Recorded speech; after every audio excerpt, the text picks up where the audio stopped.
En Turquie et en Espagne, c'est la crise qui a fait descendre les habitants dans la rue pendant des mois, vous vous souvenez. Aujourd'hui, le taux de chômage avoisine les 30%. Il faut bien tenter de s'en sortir ailleurs. Pendant des années, les Marocains venaient chercher du travail en Espagne. Aujourd'hui, la tendance s'inverse. Ce sont les Espagnols qui émigrent de l'autre côté de la Méditerranée et ils sont 4 fois plus nombreux qu'il y a 10 ans. C'est le grand format de cette édition. Il est signé Dorothée Oliéric et Jean-François Monnier. On aperçoit les côtes espagnoles à moins de 15 km de Tanger. La péninsule ibérique était un Eldorado pour les Marocains. Aujourd'hui, ce sont les Espagnols qui font la traversée. Chassés par la crise, ils viennent chercher du travail au Maroc. Ils étaient 3000 en 2003. Ils sont plus de 10 000 désormais à résider officiellement au Maroc. Mais en réalité, ils seraient plusieurs dizaines de milliers à vivre dans le royaume chérifien. Sur les chantiers de construction de Tanger, un peu partout, on voit à l'œuvre des ouvriers, des peintres, des maçons espagnols. Martine Sierra a laissé en Corogne, femme et enfants, il y a 3 mois, une question de survie.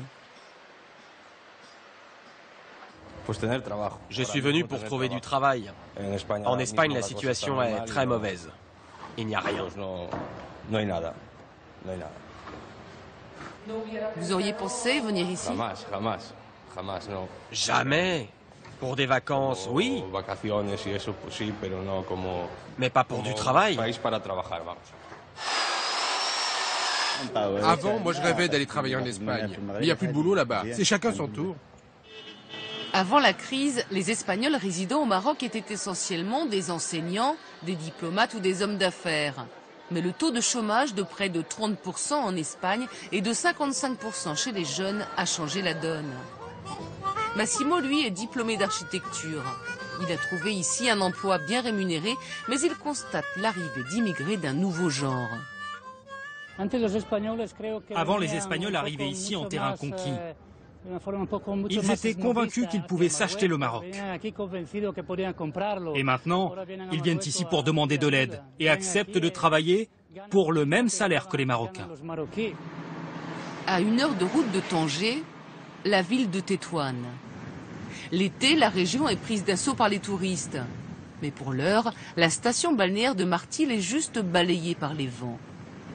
C'est cette petite bourgade qu'a choisi Salvador. Ce ferronnier espagnol a passé ses dernières années à Malaga sans l'ombre d'un job. Il lui reste une dizaine d'années avant l'âge de la retraite. Rester en Espagne pour vivre chez mes parents comme quand j'étais enfant?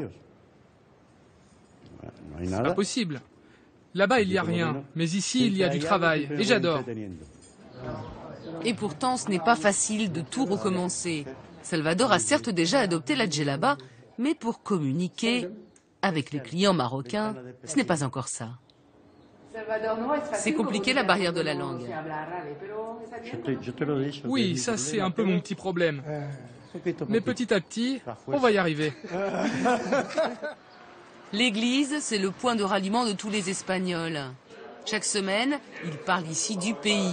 Ils s'entraident aussi, donnant aux nouveaux arrivants les bons plans. Ici, avec 400 € par mois, location comprise, vous vivez comme un roi, sans vous priver de rien. 1 kilo de tomates, c'est 30 centimes. Un thé, un café, c'est moins de 50 centimes. Paco est le président de l'association catholique.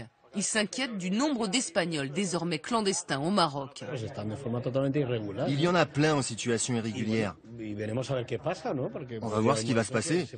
Mais il pourrait bien y avoir des expulsions de ces Espagnols.